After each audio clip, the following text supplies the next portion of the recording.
After my husband's funeral, I never told my son about the cabin in Tobermory, nor about the $340 he left me. 6 weeks later, my son said, "Let's sell your house." I smiled. I had already moved out, but he wasn't going to get what was mine. Robert used to say our son Derek had the entrepreneurial spirit. I used to say Derek had the audacity of a man who once tried to charge his own grandmother for a lemonade refill. We were both right, as it turned out. We were just describing the same thing from different angles. He was at the house 4 days after the funeral. 4. I hadn't even figured out what to do with the casseroles yet. Our refrigerator looked like a church potluck had detonated inside it. And Derek was standing in the kitchen of our home in Naperville, Illinois, holding his phone sideways and talking about square footage. His wife Pamela was with him. She had on heels. At my house. On a Tuesday. After a funeral.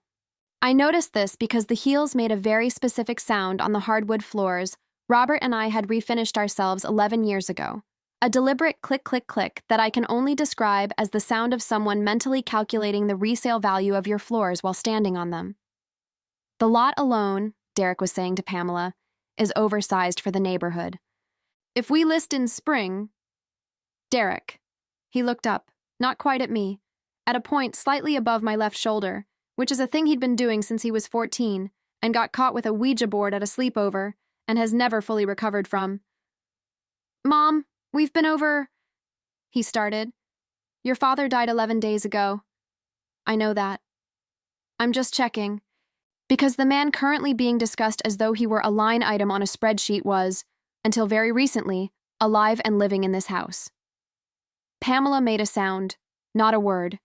A sound.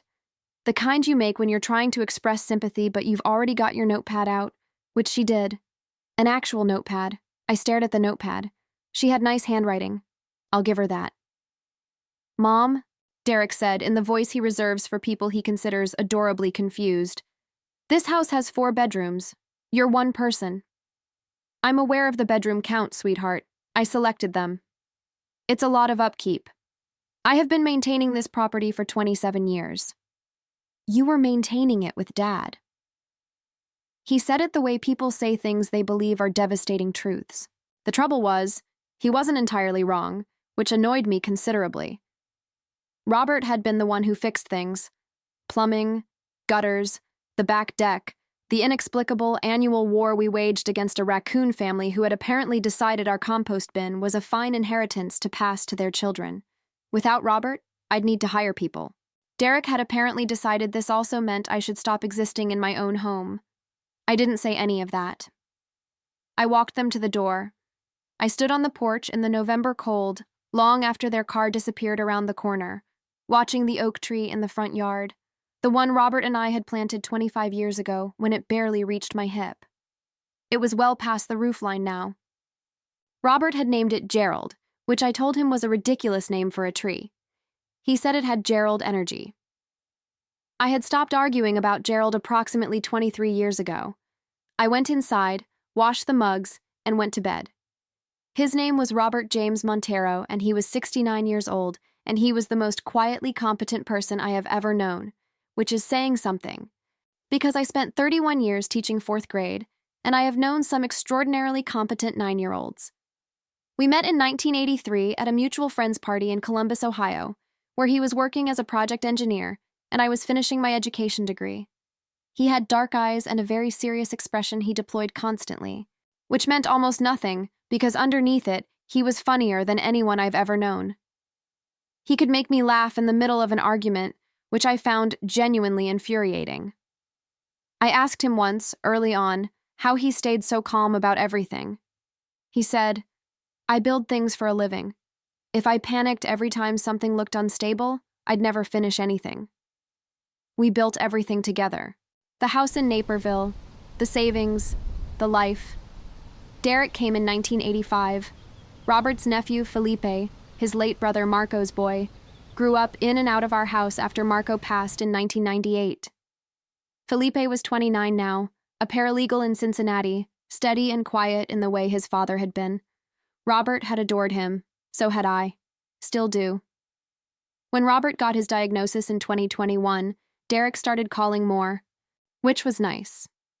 When Robert declined faster than any of us expected, Derek started visiting more, which was also nice. After Robert passed, Derek and Pamela stayed. That last part is where it got complicated. On day 6 post-funeral, Pamela asked whether I'd spoken to a financial advisor recently. I said I hadn't felt the need. She nodded with the careful patience of a GPS recalculating after you've made a turn it didn't suggest. On day 8, Derek asked if I'd considered simplifying my arrangements. I was 67 years old, perfectly healthy, living in a paid-off 4-bedroom house in Naperville.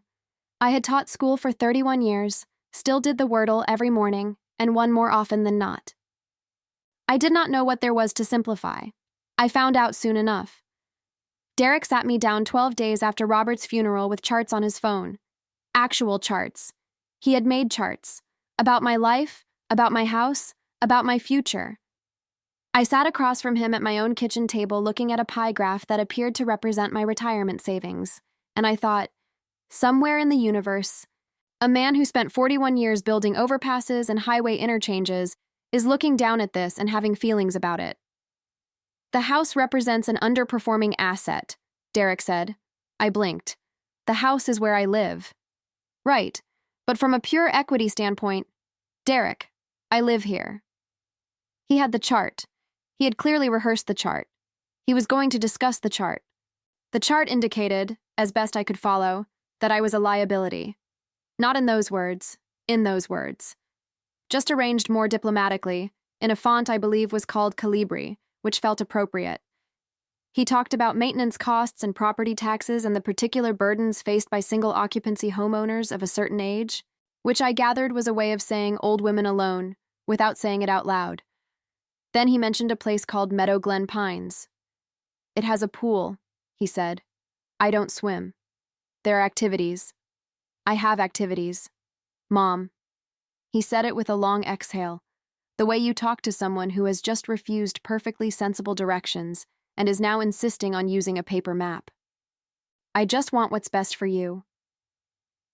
That's very kind, I said.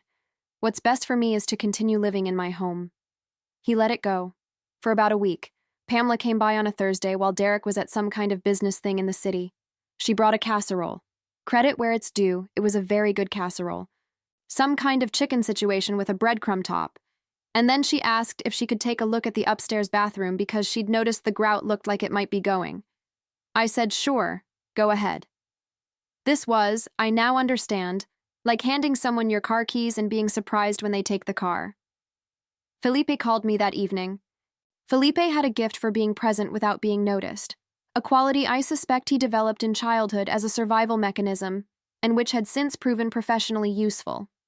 He had been at the house earlier that day, he said, helping me sort through some of Robert's files in the study, and he had seen Pamela on the back deck with her phone. Doing what? I asked. Turning slowly, he said. Like a rotisserie chicken, but with purpose. She had been taking photographs, not just the bathroom, the master bedroom closet, the furnace room, the backyard, the garage. A comprehensive visual inventory of my home, conducted while I was 2 floors away eating her casserole. When I asked her about it the following day, she said she was simply trying to help me understand what deferred maintenance might look like to a future buyer. I want to be clear that she said future buyer the way someone says the weather, like it was simply a condition of the atmosphere, like it required no explanation or apology, like the future buyer was already a known entity who had simply not yet introduced themselves. Pamela, I said pleasantly, this house is not for sale. Of course, she said, also pleasantly. We smiled at each other the way women smile at each other when both of them know exactly what is happening, and neither of them is going to say it directly. It is a very specific kind of smile. I have been smiling it since approximately 1987. Robert and I had a joint checking account, which had made complete sense for 41 years and which made me considerably more vulnerable now. Derek had been added as a secondary holder years ago, during a health scare of Robert's when we wanted to make sure bills could be managed if anything happened. The something happened. The access remained. I had not thought to revisit it, because I was, at the time, grieving the man I had been married to since Ronald Reagan was in the White House, and not particularly focused on account administration. I noticed the first transfer in December, $3,000, moved to an account I didn't recognize. I called the bank, authorized from an IP address in Chicago, Derek's address. I sat at my kitchen table for a very long time. Then I called Felipe. "How long do you want to wait before you do something?" he asked after I told him. "Long enough," I said, "to know exactly how much." It took 6 weeks. By mid-January, the total was $67,000. He had been careful about it. Irregular amounts, irregular intervals. The financial equivalent of a man trying to walk out of a store without making eye contact with the security camera. Methodical. Considered. He had thought it through, which meant he had thought it through while his father was dying, which is the kind of information you receive, and then set aside in a very small internal room and close the door on because there is no productive place for it to go. The other thing happened on a Tuesday. I was coming in through the back door. Pamela was in the kitchen on her phone facing the window, not expecting me. She was saying, in the calm tone of someone confirming a dinner reservation, "Once the house lists, the timeline takes care of itself." She did not specify a timeline for what. I stood in the doorway for 3 seconds. Then I went back outside and sat on the porch steps in the January cold and looked at the oak tree, Gerald. And I said very quietly, "Robert, if you're watching this, I hope you're taking notes." Then I went inside and called my lawyer. Barbara Finch has been my lawyer since 2004. She is not a warm woman. She communicates primarily in declarative sentences and has never once, in 21 years, asked me how I was doing in a way that suggested she actually wanted to know. I find this enormously reassuring. When the world is falling apart, you don't want someone who's going to hold your hand. You want someone who's going to read the fine print. I told her everything. The transfers, the photographs, Pamela and her rotating casserole-based reconnaissance missions. The phone call in my kitchen about timelines. Barbara listened without interrupting, which she always does, and when I finished, she was quiet for exactly 4 seconds. I counted. And then she said, "Vera, I think it's time we talked about the property Robert registered in his name in 2019. I paused. "The what?" "The property on the Upper Peninsula, near Traverse City." Another pause. "Robert updated his estate planning with me in February of last year. He was quite specific about what he wanted. I assumed he'd discussed the details with you." He had mentioned it. That was the thing. He had mentioned it the way Robert mentioned many things, briefly, practically, while I was doing something else. We were in the kitchen. He was reading something on his tablet. He said, without looking up, "I found something for later." I had said, and continued folding laundry. "I may have," I said carefully to Barbara, "partially absorbed that information." There was a silence that contained a great deal of professional restraint. "The property," Barbara said, "is a 3-bedroom cedar log house on 4 acres. About 10 minutes from the harbor in Traverse City. Wood stove, screened porch facing north toward Lake Michigan. Robert purchased it outright in October 2019 for $340,000, cash, from an account he'd been quietly building for a number of years." I sat down. I was already sitting. I sat down more. "He registered it solely in his name," Barbara continued. "In his estate, it passes solely to you. Derek is not mentioned." Barbara: "Yes. My husband bought a house. Correct. A cedar log house. On 4 acres, with a screened porch, facing Lake Michigan." I looked at the ceiling for a moment. Robert had spent 41 years as a civil engineer. He had personally overseen the construction of 2 highway interchanges, a pedestrian bridge in Columbus, and an addition to our garage that took 11 months because he kept deciding to do it differently. He had never once, in 4 decades, done anything impulsively, which meant this had not been impulsive. This had been a plan, a long, quiet, careful plan, executed while I was looking elsewhere, which was, I now understood, entirely the point. "He always said he wanted to retire somewhere near water," I said. "He did mention that," Barbara confirmed. "Several times. He also mentioned that you had laughed at him and said Michigan winters would kill you both." I stand by that assessment. "Nevertheless," said Barbara. "She also told me about the will. Airtight, apparently, was the word she used, in the tone of someone who takes genuine personal satisfaction in airtight wills. The life insurance. Robert had insisted on substantial coverage when we were young, and I had agreed because I had been 28 and it seemed theoretical, had been updated last February. Primary beneficiary, me. Secondary, Felipe. Derek was not named. Robert had known something. Not the scale of it, perhaps. Not the $67,000 and the notepad and the rotating Pamela situation. But he had known enough about the direction his son's thinking tended to travel. He had known Derek the way you know someone you've watched grow from a small person into a larger person over 40 years, charting the whole trajectory. He had loved him anyway. He had simply also planned accordingly. I sat with that for a long time. I'm still sitting with it sometimes, if I'm honest. It is one of the more extraordinary things anyone has ever done for me, and I had been in the next room folding dish towels when it happened. I called a locksmith on a Wednesday in January while Derek and Pamela were having lunch with friends in Evanston. New locks on the front door, back door, side entrance to the garage. Then I called the bank. Barbara helped me remove Derek's access to the joint account formally, correctly, and with the kind of paperwork that leaves no room for interpretation. The remaining funds were transferred to an account in my name only. Barbara handled this with the quiet efficiency of a woman who has seen exactly this situation before and considered it entirely manageable. Then I started packing. I didn't do it all at once. I was methodical about it. Robert's word, methodical, his favorite adjective for anything done correctly. The things that mattered most went first. His photographs. My books.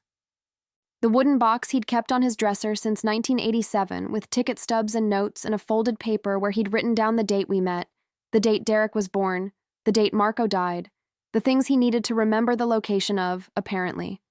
Those went first, then my files, my winter coats. The cast iron skillet I have used since 1991 and will use until I die and will be buried with if I have any say in the matter. Felipe knew a moving company in Cincinnati. Small, reliable, run by a man named Gary, who had, according to Felipe, a real gift for discretion and an excellent back for a man his age. Over 3 weekends in January, while Derek and Pamela believed I was thinking things over, Gary and his crew moved the better part of my life 400 miles north. The cedar log house near Traverse City was empty when I arrived. Cold, smelling of wood smoke and pine, the way Michigan smells in January, which is either wonderful or terrible depending entirely on your relationship with the cold. Robert had left a note tucked into the kitchen window frame. I won't tell you what it said. Some things are not for telling, but I will say that I sat on the screened porch for 2 hours afterward in my winter coat with a cup of bad instant coffee, because I hadn't found the good coffee yet, watching the gray January sky above the tree line. And I understood, for the first time in 3 months, that I was going to be all right. Gerald would have to manage the Naperville winters without me. I had somewhere to be. Derek called in late January to tell me he had spoken with a real estate agent. He said it the way you announce a flight you've already booked for someone else. Not a question, not a discussion, a report. We're thinking April, he said. Spring market in Naperville is strong. Pamela's cousin handles the West End. She has a great track record. We could be looking at really strong numbers, Mom. I was sitting on the screened porch at the time, wrapped in a blanket that had belonged to Robert, watching a pair of chickadees argue over the bird feeder I'd hung from the porch railing 3 days after arriving. They were very committed to their argument. I respected that. April, I said. The listing photos alone. Which agent did you say? Pamela's cousin. She's very well connected in the... And when were you planning to tell me the house was for sale? A pause. Brief but textured. Mom, we've talked about this. You can't stay in that house indefinitely. It's just not... You're right, I said. I'm not in that house. The pause this time was longer. The chickadees continued their dispute. I was on their side. What do you mean you're not in the house? I mean, I moved out 3 weeks ago. I've been in Traverse City since the second week of January. Traverse City. He said it like I'd announced I'd relocated to the moon.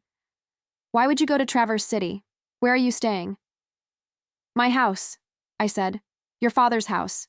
which he left to me, which you were never going to inherit. The silence after that had a different quality entirely. I could hear him breathing. I could also still hear the chickadees, who had reached some kind of ceasefire and were now eating peacefully side by side, apparently having resolved whatever the issue was. Mature, I thought. Very mature. What are you talking about? Derek said. Your father purchased a property on the Upper Peninsula in 2019. He left it to me in his will, the will that Barbara Finch helped him draft. The same Barbara Finch who has been our lawyer since before you owned a suit. Dad bought a house and never told either of us? He told me, I said, which was almost entirely true if you interpreted I found something and as a complete exchange of information, which I was prepared to do. He didn't tell you because it wasn't yours to know about. Mom, this is... He stopped. Started again. His voice had changed register slightly. Lower. Careful. There's $67,000 missing from the joint account. I let that sit for a moment. The chickadees flew away. Smart birds.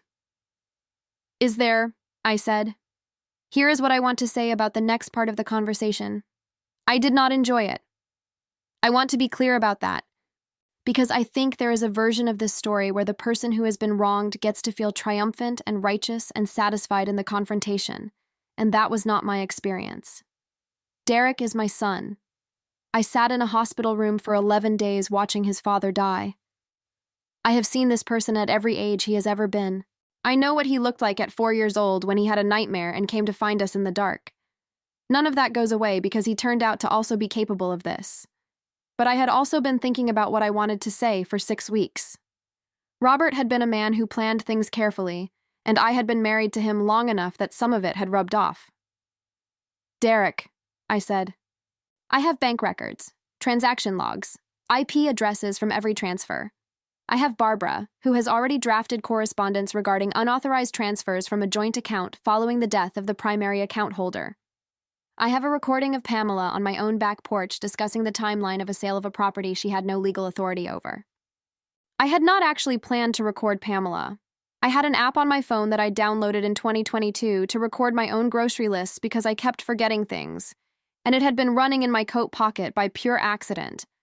The recording quality was not good, but it was good enough. I don't want to use any of that, I said. I want you to understand that I know everything. I want you to understand what your father understood about you, and I want you to make a choice about what kind of person you're going to be going forward. I paused. But the house in Naperville sells on my timeline, with my agent, and the proceeds are mine. What your father left behind is mine, and if I choose to give you anything at all, it will be because I decided to, not because you maneuvered me into it. The line was quiet for long enough that I checked my phone to see if the call had dropped. He knew, Derek said finally. His voice was small. Actually small. It reminded me of something. Dad knew. Your father knew you, I said. He loved you anyway. That was his business. What happens next is yours. I hung up. Then I sat there for a moment because my hands were shaking slightly, which I had not anticipated, and I found it annoying. I am 67 years old and I taught 31 years of 4th grade, and I have broken up more arguments than I can count, and I do not shake. But apparently telling your son you know he stole from you will do that, regardless of how long you practice the speech. I went inside and put the kettle on. The kitchen was cold still. I hadn't fully figured out the wood stove's particular personality yet, which Robert would have diagnosed and solved in approximately 40 minutes, and which was taking me considerably longer. But the kettle worked. The mugs were on the shelf where I'd put them, outside the window. The birch trees at the edge of the property were doing whatever birch trees do in January, which is mostly stand there looking dignified in the snow, which I found oddly comforting. Robert had found this place on his own, had driven up here, walked these 4 acres, stood on this porch and decided, yes, this one. This is the one I'm leaving her. I thought about him doing that. I thought about him driving back to Naperville afterward and sitting across from me at dinner and saying nothing about it, just passing the salad and asking about my day. You absolute menace, I said to the kitchen. The kettle boiled. Felipe arrived on a Saturday afternoon in February in his ancient Honda Civic, which had a dent in the rear passenger door that had been there since 2019 and which he referred to as character.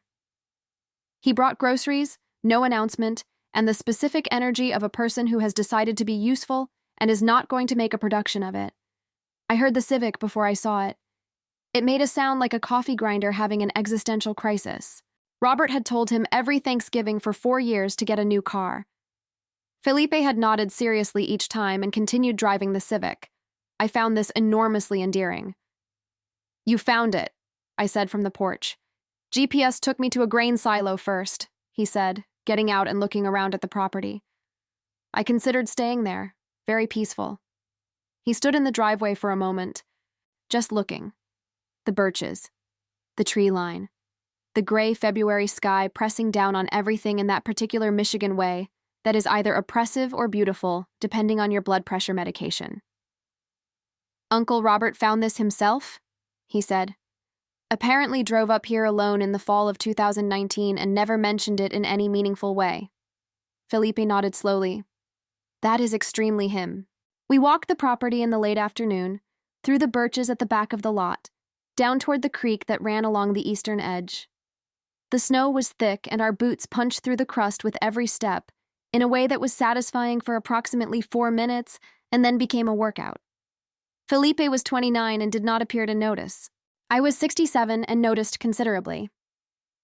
"How are you doing?" he asked, somewhere near the creek. "Better," I said. "Getting better." He nodded. We walked without talking for a while. Felipe had a gift for silence that I had always valued. Robert had had it too, and Marco before him.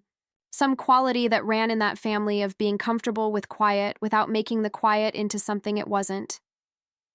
"She picked a good one," Felipe said, looking out at the tree line. It took me a moment. "She?" He glanced at me. "The property. You said Uncle Robert found it, but..." He paused, reconsidering.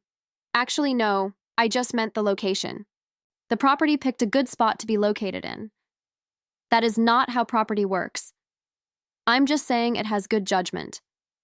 We went back inside and I made dinner, a pasta situation that came out better than expected, which I chose to interpret as a sign. And we sat by the wood stove, which I had finally, after 3 weeks, figured out. The secret turned out to be a specific sequence involving the damper, and a particular piece of kindling, and an attitude adjustment on my part. Robert would have gotten there in 40 minutes. It had taken me 17 days. I was choosing to call this a win.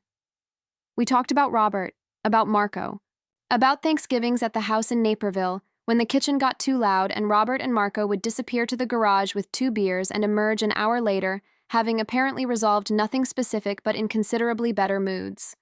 We talked about Margaret, Robert's mother, 91 years old and living in a retirement community in Scottsdale, Arizona, who had called me every Thursday since the funeral without fail, and who had said on the 3rd call, in the direct way of a woman who has outlived a great many people's nonsense, "That boy of yours.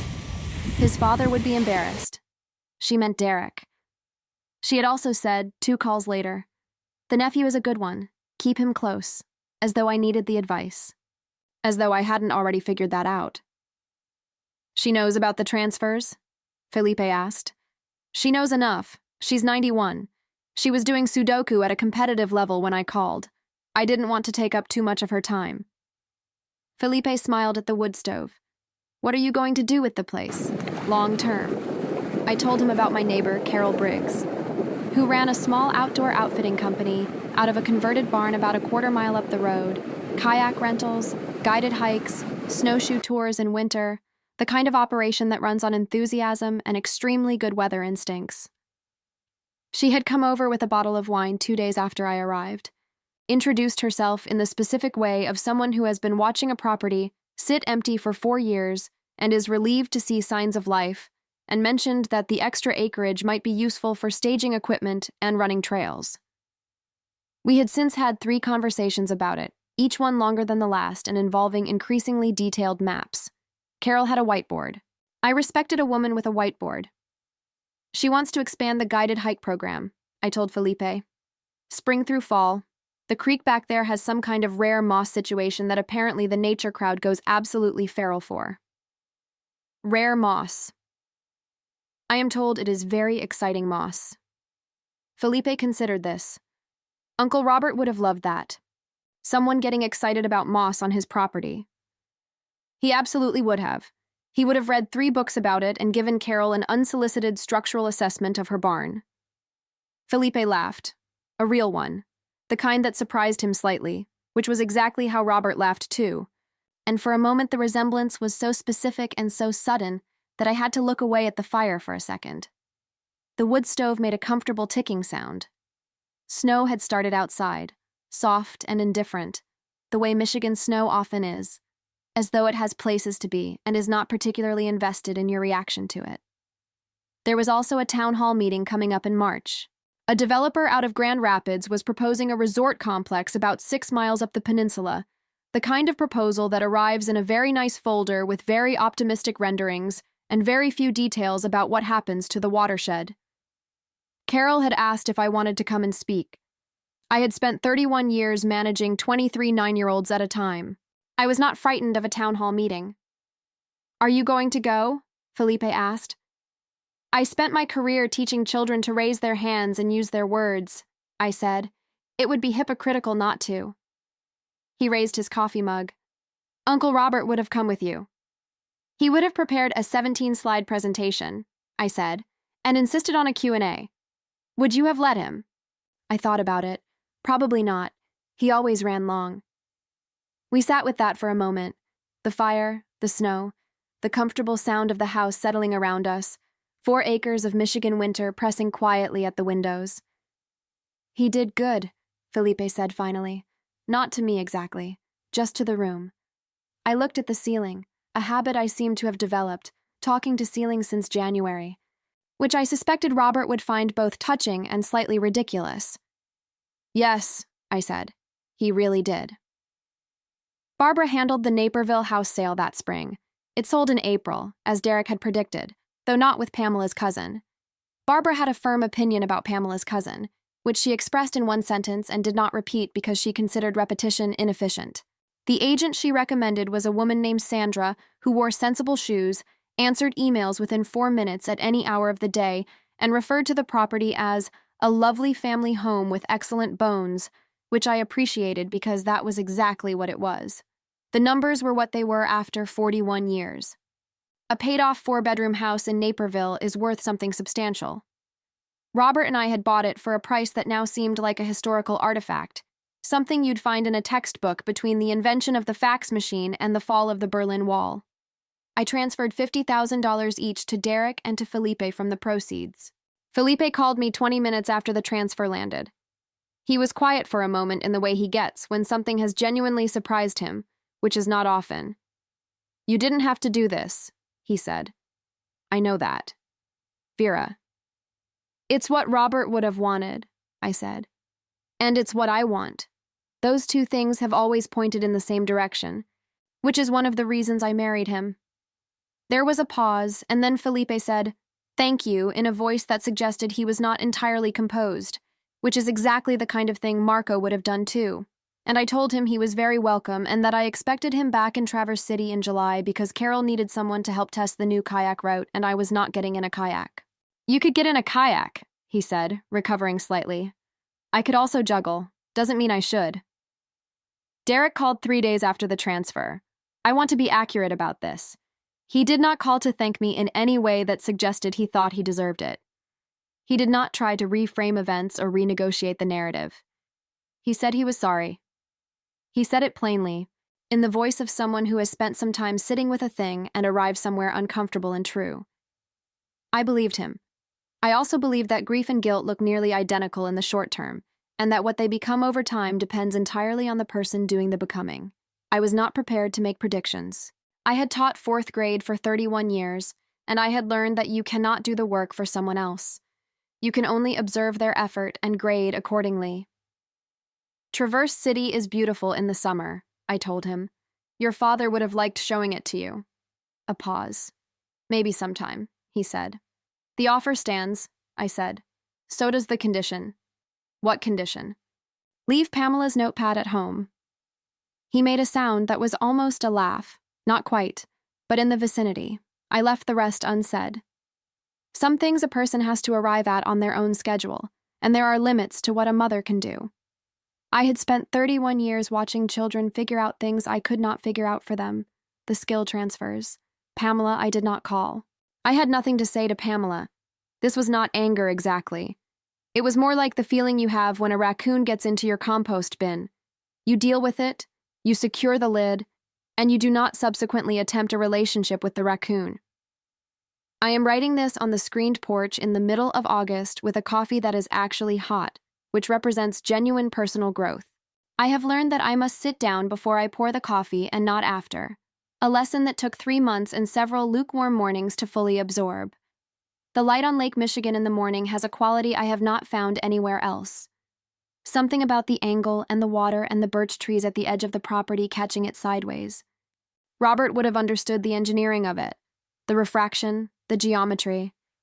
I just know that it makes me want to sit here and look at it, which I suspect was the point.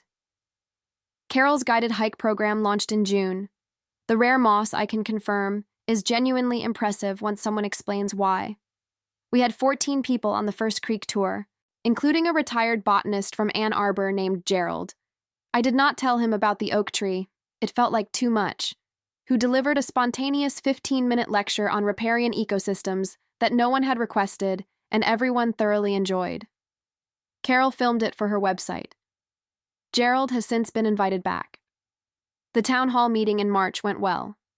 The developer's folder was very nice. The renderings were optimistic.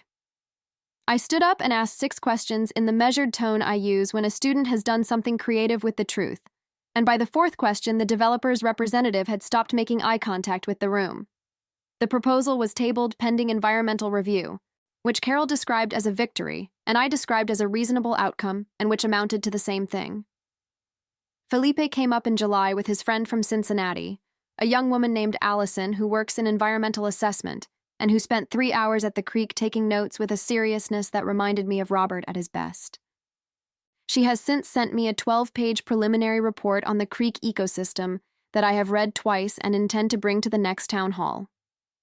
Felipe watched her work with an expression he clearly believed was neutral. It was not neutral. I have been reading the faces of people who think they're being subtle since 1991. I said nothing. I made lemonade. I am not Pamela. I do not charge for refills. Margaret, Robert's mother in Scottsdale, called last Thursday as always. She told me she had joined a water aerobics class, which she described as adequate, and that her neighbor had tried to give her unsolicited dietary advice, which she had declined. She asked about the property. I told her about the Moss tour and Gerald the botanist and the town hall. She was quiet for a moment and then said, Robert would have driven everyone crazy with questions at that meeting. He would have had a handout, I said. Laminated, she said, and laughed, and I laughed, and for a moment he was just right there, the way he gets sometimes, present and specific and absolutely insufferable in the best possible way. I still talk to him occasionally, not out loud, mostly, though on the long walks through the birches when there's no one around, I'll say something. A comment about the light, about the deer tracks in the mud, about something I read that would have made him produce that particular expression he had, the serious face with the laugh underneath it. I don't think he can hear me. I'm not a woman who holds firm positions on what happens after, and I distrust certainty in both directions. But it helps me organize what I think, and I suspect that was always part of what he was for me. Not that he was a function. He was considerably more than that. But part of love, the daily working part, is that it shows you yourself more clearly. You get used to having a mirror that knows you well. When it's gone, you learn to hold still differently. The kettle is going inside, another round of coffee, another hour of this clear August morning, and then I have a meeting with Carol about the fall snowshoe program, and a call with Barbara about the creek easement, and a letter to write to a developer in Grand Rapids who I suspect has not yet understood that I have time, documentation, and absolutely nothing better to do. A good life going forward is not given to you. It does not arrive because someone failed to take it from you, though sometimes, if you are lucky, that is the beginning of the story. It arrives because you decide to build it. The way you build anything worth having, carefully, with attention to what's already there, with respect for the ground you're building on. Robert knew that. He built things for 41 years. And then, when he knew he was running out of time, he built one more thing, quietly, without asking anyone's permission, and left it for me to find.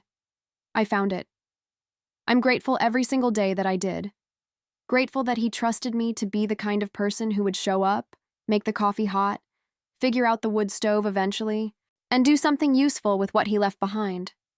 I think that trust, more than the land, more than the cedar house, more than the 4 acres and the rare moss and Gerald the botanist and all of it, is the thing I most want to be worthy of.